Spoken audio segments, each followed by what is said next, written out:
Hello friends, welcome to the Garima classes. मैं BEd का subject पढ़ाऊंगी।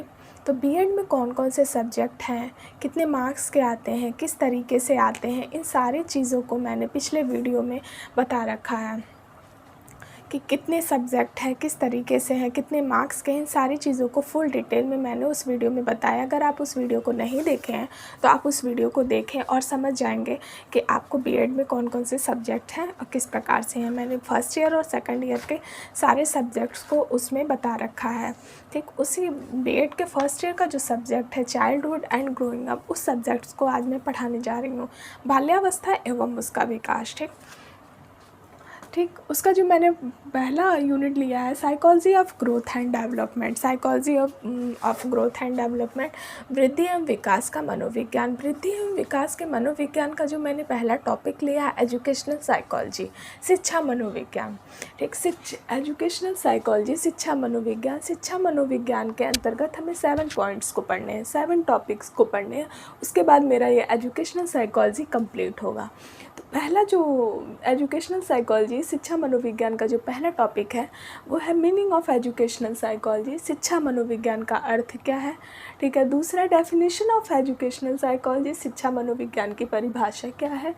Nature of educational psychology, शिक्षा मनोविज्ञान की प्रकृति क्या है। एम्स ऑफ एजुकेशनल साइकोलॉजी, शिक्षा मनोविज्ञान का उद्देश्य क्या है।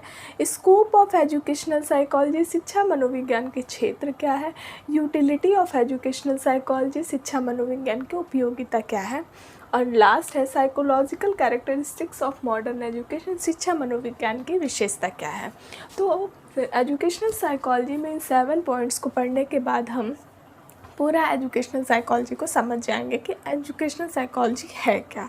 तो सबसे पहले हम मीनिंग ऑफ एजुकेशनल साइकोलॉजी को पढ़ेंगे कि शिक्षा मनोविज्ञान के अर्थ क्या है। तो एजुकेशनल साइकोलॉजी आप देख रहे हैं कि एजुकेशनल साइकोलॉजी 2 शब्दों से बना हुआ है, एजुकेशन प्लस साइकोलॉजी, शिक्षा प्लस मनोविज्ञान। ठीक है, तो इसे हमें पढ़ने से पहले, एजुकेशनल साइकोलॉजी को पढ़ने से पहले हम ये जानते हैं कि एजुकेशन क्या है और साइकोलॉजी क्या है। ठीक, अब जब हम इसे पढ़ लेंगे अलग अलग, एजुकेशन किसे कहते हैं और साइकोलॉजी किसे कहते हैं, तब हम आगे आसानी से समझ पाएंगे कि एजुकेशनल साइकोलॉजी किसे कहते हैं। तो एजुकेशन किसे कहते हैं, हम इसे पढ़ते हैं। एजुकेशन को हिंदी में शिक्षा कहते हैं। ठीक है, शिक्षा हमारी संस्कृत भाषा के शिक्ष शब्द से लिया गया है। एजुकेशन को हिंदी में शिक्षा कहते हैं और शिक्षा संस्कृत भाषा के शिक्ष शब्द से लिया गया है, जिसका अर्थ होता है सीखना और सिखाना। यह निरंतर चलने वाली प्रक्रिया है। शिक्षा निरंतर चलने वाली प्रक्रिया है। शिक्षा से ही हम सीखते हैं और आगे सिखाते हैं। जैसे कि आज आप बीएड में हैं तो आप अपने से छोटे क्लास के बच्चों को पढ़ा सकते हैं। तो आपने किसी से सीखा है, अब आप किसी को सिखा रहे हैं, तो क्या हो गया, ये शिक्षा हो गई, शिक्षा की प्रक्रिया हो गई। तो ये सीखने और सिखाने की प्रक्रिया है जो निरंतर चलती रहती है और ये कभी नहीं रुकेगी, ये निरंतर हमेशा चलती रहेगी। ठीक, आई होप आपको इतना समझ में आया होगा कि शिक्षा संस्कृत भाषा के शिक्ष धातु से लिया गया है, जिसका अर्थ होता है सीखना और सिखाना। यह निरंतर चलने वाली प्रक्रिया है। ठीक है, पहले आप ऐसे सुन लीजिए, समझ में आएगा, फिर मैं ऐसे नोट करा दूँगी। ठीक है, शिक्षा को इंग्लिश में कहते हैं एजुकेशन। एजुकेशन शब्द लैटिन भाषा के एजुकेटम शब्द से लिया गया है। ठीक है, एजुकेशन लैटिन भाषा के एजुकेटम शब्द से लिया गया है। एजुकेटम का अर्थ होता है, एजुकेटम आपका 2 शब्दों से बना हुआ है, ई प्लस डुको। ठीक है, एजुकेटम आपके 2 शब्दों से बना हुआ है, ई प्लस डुको। ई का अर्थ होता है एजुकेटम,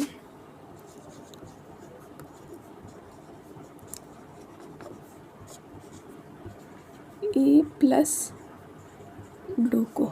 ई का अर्थ होता है अंदर से, डुको का अर्थ होता है बाहर लाना। ठीक है, इस प्रकार से शिक्षा का अर्थ क्या हुआ, जो हमारे अंदर शक्ति निहित है उसे ही हम शिक्षा के माध्यम से बाहर लाते हैं। ठीक, शिक्षा को इंग्लिश में एजुकेशन कहते हैं। एजुकेशन शब्द एजुकेटम लैटिन भाषा के एजुकेटम शब्द से बना हुआ। एजुकेटम 2 शब्दों से बना हुआ। ई प्लस डूको, ई का अर्थ है अंदर से और डूको का अर्थ है बाहर लाना। इस प्रकार से शिक्षा का अर्थ हुआ अंदर से विकास करना। अंदर से विकास करने का क्या मतलब है, अंदर से प्रत्येक बालक या छात्र के अंदर शक्तियाँ निहित होती हैं। ठीक है, जो शक्तियाँ निहित होती हैं उसे ही हम शिक्षा के माध्यम से बाहर लाते हैं। उसके अंदर ऑलरेडी है, बट जब हम उसे शिक्षा देते हैं तो सारी चीज़ों को समझता है, तो वो उसके अंदर से विकास हो रहा है। ठीक, उसे ही शिक्षा कहते हैं। एजुकेटम शब्द की उत्पत्ति मुख्यतः 3 शब्दों से हुई है। कौन कौन से? एजुकेटम, एजुशियर और एजुकेयर। एजुकेटम का अर्थ होता है to train, act of teaching, to train, act of teaching and training. ठीक है, एजुकेयर इसका मतलब हुआ शिक्षित करना। एजुशियर का अर्थ होता है to lead out. To lead out का अर्थ होगा विकसित करना अथवा निकालना। एजुशियर का अर्थ होता है टू लीड आउट, शिक्षित करना अथवा निकालना। मीन्स जो बालक के अंदर शक्ति निहित है उसी शक्ति को जब हम शिक्षा के माध्यम से बाहर ला रहे हैं तो वो क्या हो रहा है, उसके अंदर से विकास हो रहा है, वो लीड आउट हो रहा है, उसे शिक्षा कहते हैं। एजुकेयर, to educate, to bring up, आगे बढ़ाना। जैसे अभी मैंने बताया कि शिक्षा निरंतर चलने वाली प्रक्रिया है, वो एक जगह से दूसरे जगह हमेशा ट्रांसफ़र होती रहती है। एक तरह से आप कह सकते हैं कि वो एक जगह से दूसरी जगह ट्रांसफ़र हो रही है। ठीक है, तो उसे आगे बढ़ाना, बाहर निकालना अथवा विकसित करना क्या कहलाती है? एजुशियर। तो एजुकेशन 3 शब्दों से बना हुआ है। एजुकेशन 3 शब्दों से बना हुआ कौन कौन से? एजुकेटम, एजुशियर और educare. Educatum to train act, educere to lead out और एजुकेयर टू ब्रिंग अप, आगे बढ़ाना। ठीक है, हम इन तीनों पॉइंट से कह सकते हैं कि प्रत्येक बालक या छात्र के अंदर जो शक्तियाँ निहित है उसी शक्तियों को जब हम बाहर ला रहे हैं शिक्षा के माध्यम से तो शिक्षा कहलाती है। उसके अंदर की शक्तियों को जब हम विकास कर रहे हैं तो जो विकास हो रहा है वही शिक्षा कहलाता है। आई होप आपको एजुकेशन समझ में आया होगा। ठीक है,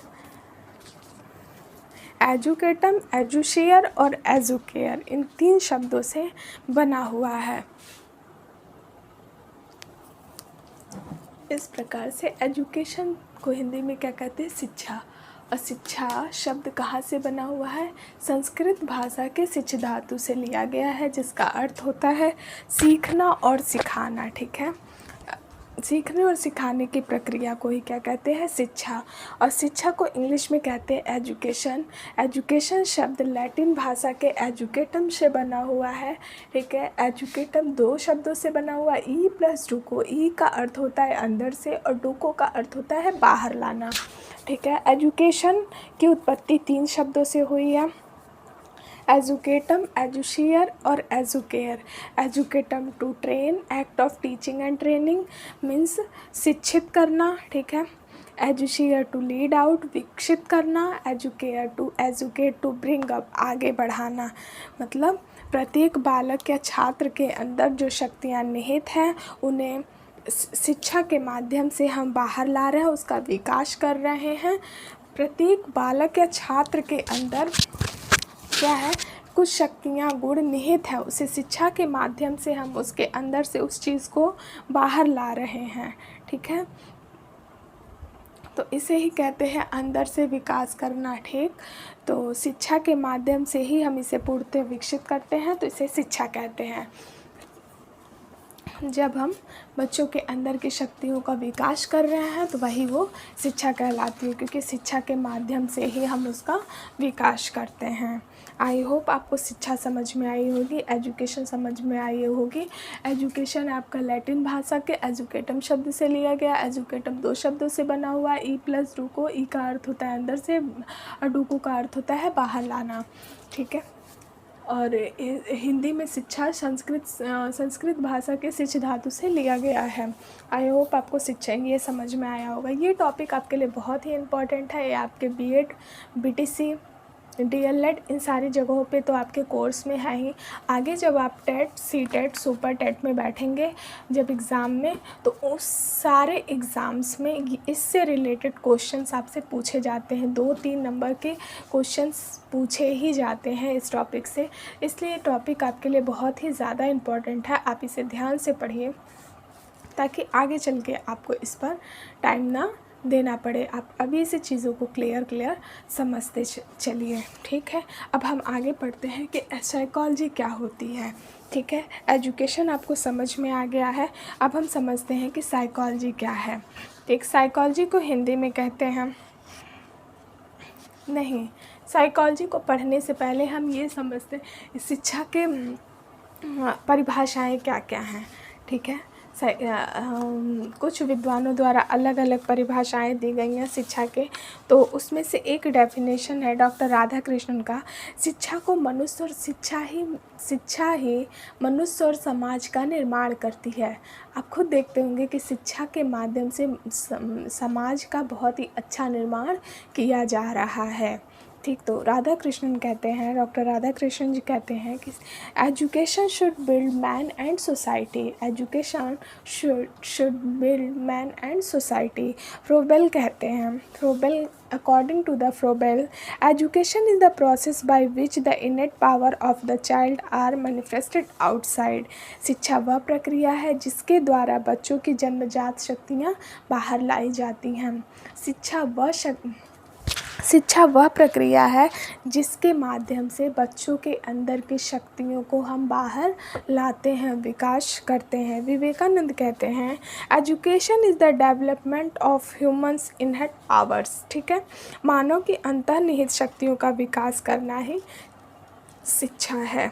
विवेकानंद क्या कहते हैं, education is the development of human inherent power, मानव की अंतर्निहित शक्तियों का विकास करना ही शिक्षा है। आप अपने अलग अलग टेक्स्ट बुक में अलग अलग राइटर के अलग अलग टेक्स्ट बुक आप देखेंगे तो उसमें बहुत सारे एजुकेशन की परिभाषाएं आपको डेफिनेशन मिलेंगे।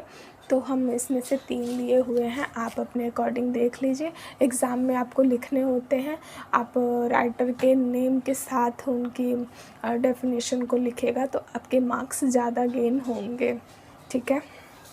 आई होप आपको एजुकेशन समझ में आया होगा। डेफिनेशन एक बार और हम बता देते हैं। डॉक्टर राधाकृष्णन जी कहते हैं education should build man and society, ठीक है। Education should build man and society. Froebel कहते हैं education is the process by which the innate power of the child are manifested outside, ठीक है। विवेकानंद कहते हैं education is the development of humans innate power. अब हम पढ़ते हैं, एजुकेशन आपको समझ में आया होगा। अब हम पढ़ते हैं कि साइकोलॉजी क्या है, ठीक है। साइकोलॉजी को हिंदी में कहते हैं मनोविज्ञान। साइकोलॉजी को हिंदी में क्या कहते हैं, मनोविज्ञान। अरस्तु ने साइकोलॉजी को 2 पार्ट में साइको प्लस लॉगस के आधार पर अध्ययन किया और बताया।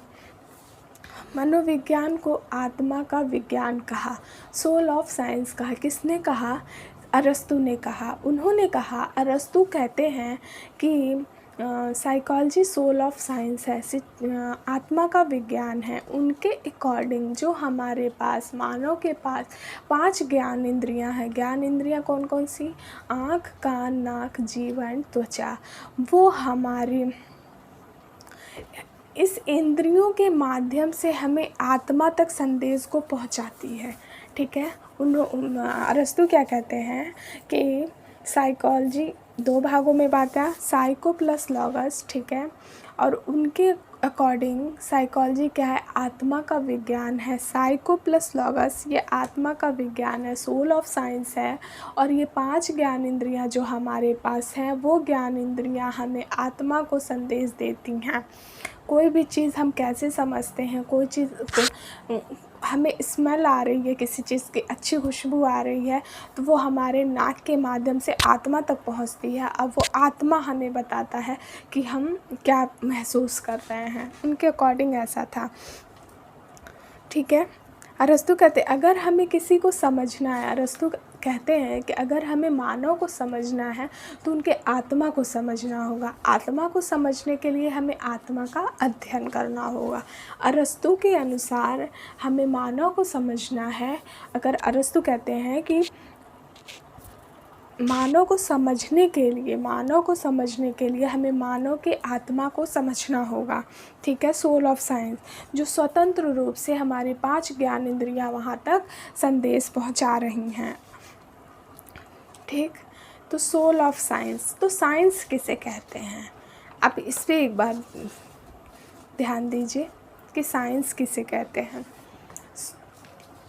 साइकोलॉजी शब्द की उत्पत्ति लैटिन भाषा के 2 शब्द से मिलकर हुआ है, साइको प्लस लॉगस। ठीक है, साइकोलॉजी शब्द की उत्पत्ति 2 शब्दों से हुई है, साइको प्लस लॉगस। अच्छा, हम इसको इरेज करके फिर आपको समझाते हैं।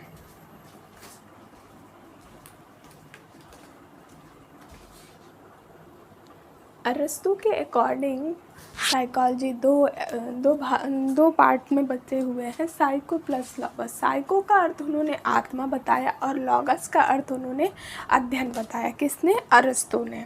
उन्होंने बताया कि आत्मा का विज्ञान है क्या? साइकोलॉजी आत्मा का विज्ञान है, सोल ऑफ साइंस है साइकोलॉजी। ठीक है, मनोविज्ञान की उत्पत्ति कहाँ से हुई है? दर्शन शास्त्र से हुई है।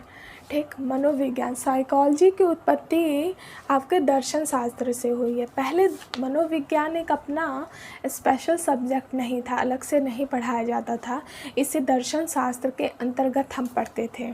ठीक है, लेकिन इसका इतिहास जान लेते हैं। साइकोलॉजी की हिस्ट्री क्या है? प्राचीन काल में मनोविज्ञान दर्शन शास्त्र के एक शाखा के रूप में माना जाता था। ठीक है, पहले दर्शन शास्त्र के एक शाखा के रूप में साइकोलॉजी को माना जाता था, अलग से नहीं पढ़ाया जाता था।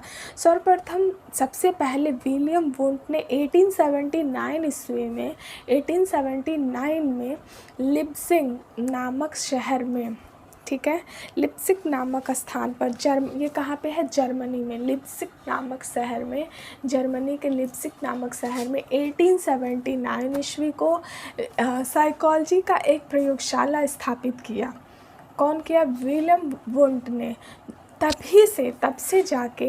से साइकोलॉजी को एक अलग सब्जेक्ट माना गया और अलग पढ़ाया जाने गया। उसके पहले हम दर्शन शास्त्र के अंतर्गत हम इसे पढ़ते थे।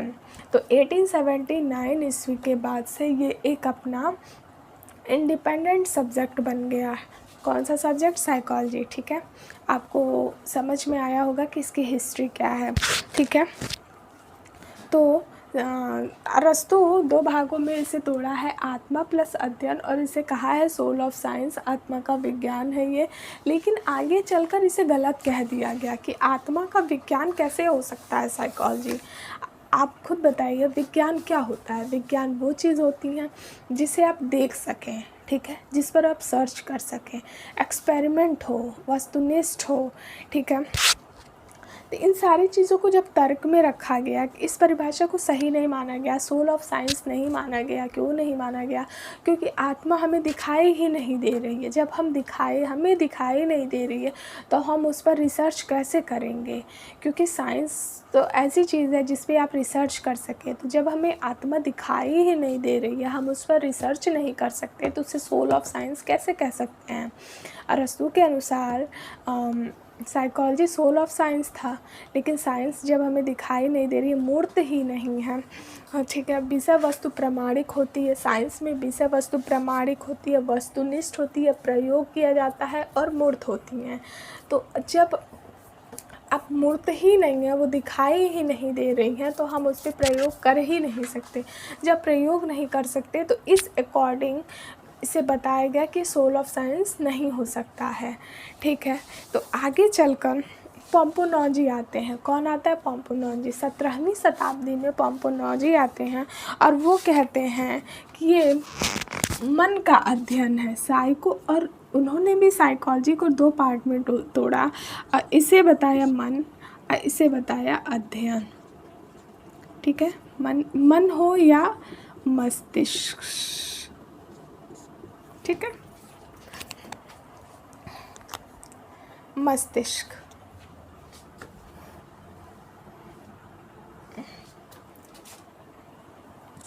ठीक। तो पोम्पोलॉजी हमारे पास, पोम्पोलॉजी भी कहते हैं जो हमारे पास 5 ज्ञान इंद्रियाँ, उनके अकॉर्डिंगली जो हमारे पास 5 ज्ञान इंद्रियाँ हैं, आँख, ये स है ऐसे, ठीक है, आँख, कान, नाक, जीभ एंड त्वचा,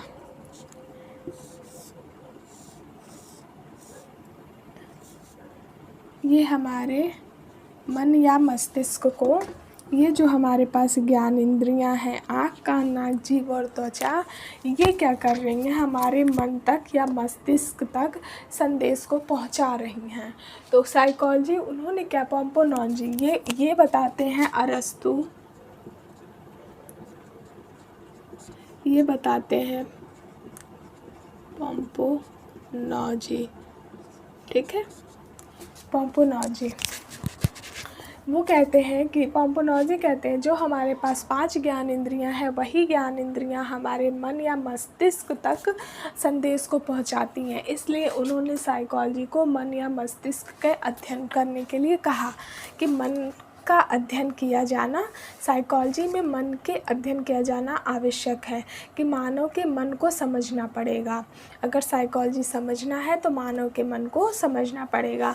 लेकिन आगे चलकर फिर इसे भी गलत कह दिया गया, क्योंकि मन भी हमें दिखाई नहीं दे रहा है, मन पर भी हम रिसर्च नहीं कर सकते। तो इससे सारी चीज़ों को देखते हुए इस परिभाषा को भी गलत साबित कर दिया गया, प्रूफ कर दिया गया कि ये भी गलत है। 18वीं शताब्दी में वुंट आते हैं, विलियम वुंट। कौन आते हैं? 18वीं शताब्दी में विलियम वुंट आते हैं, और वो कहते हैं साइकोलॉजी को उन्होंने 2 भागों में, उन्होंने भी दो पार्ट में तोड़ा, psycho plus logos. Psycho plus logos को तोड़ा तो उन्होंने कहा कि हमें साइकोलॉजी को समझना है तो मानव की चेतना को समझना होगा, ठीक है, चेतना का अध्ययन, चेतना का विज्ञान बताया उन्होंने, ठीक है, चेतना,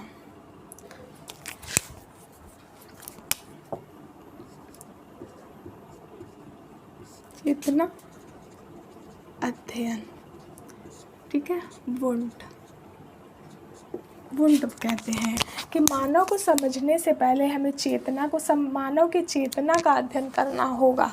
लेकिन केवल चेतना से ही मानव का समझा जाना ये सही नहीं था, इसे सही नहीं बताया गया, क्योंकि चेतना हमें बाहर से दिख रहे रूप को नहीं बताया गया। इसमें चेतना को जब समझ रहे हैं तो आप क्या फील कर रहे हैं इस चीज़ को समझ पा रहे हैं ना, बाह्य रूप से आप क्या उस पर एक्टिविटी करें क्या नहीं करें इस पर नहीं आप शो कर पा रहे हैं, तो इसलिए इसे भी गलत कह दिया गया। 20वीं शताब्दी में, लास्ट में 20वीं शताब्दी में वॉटसन ने मनोविज्ञान को व्यवहार का विज्ञान कहा। किसने कहा? वॉटसन ने साइकोलॉजी को व्यवहार का विज्ञान कहा। लास्ट में आते हैं वॉटसन, व्यवहार, यहाँ लिखते हैं, ये हटाते हैं। उन्होंने साइको का अर्थ बताया व्यवहार का अध्ययन।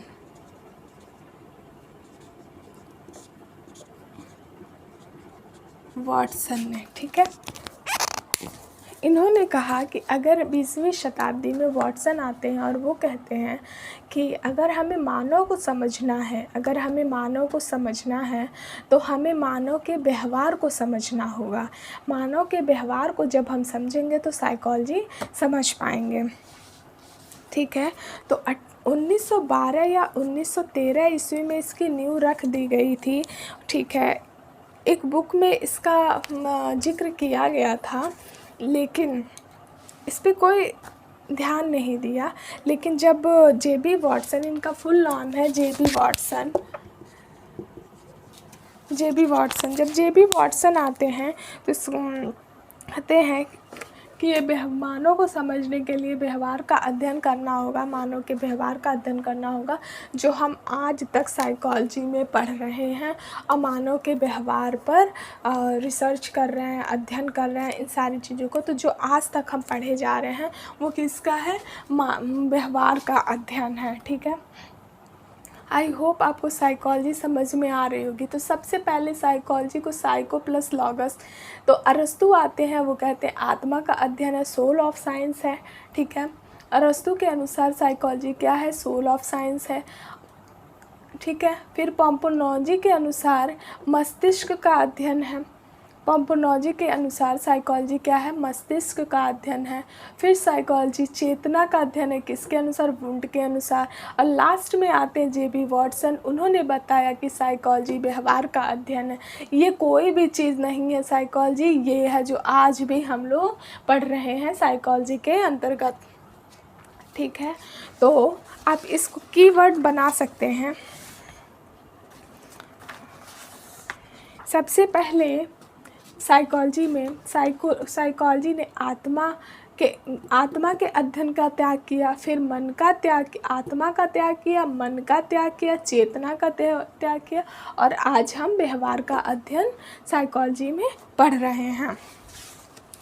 आई थिंक आप लोगों को साइकोलॉजी समझ में आया होगा कि साइकोलॉजी क्या है, किस प्रकार से है। ठीक है, मनोविज्ञान ने सर्वप्रथम आत्मा का त्याग किया, फिर मन का त्याग किया, फिर चेतना का व्यवहार त्याग किया, फिर आज हम व्यवहार का अध्ययन कर रहे हैं।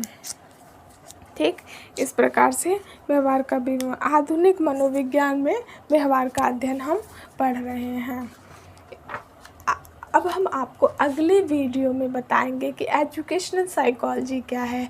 आई होप आपको ये समझ में आया होगा कि एजुकेशन क्या है और साइकोलॉजी क्या है। नेक्स्ट वीडियो में हम आपको बताते हैं एजुकेशनल साइकोलॉजी क्या है, क्योंकि ये वीडियो बहुत ज़्यादा लंबी हो जाएगी, इसलिए हम आपको नेक्स्ट वीडियो में एजुकेशनल साइकोलॉजी के बारे में बताएंगे, उसकी सारी चीज़ों को डिटेल में बताएंगे। Thanks for the watching video. Thank you.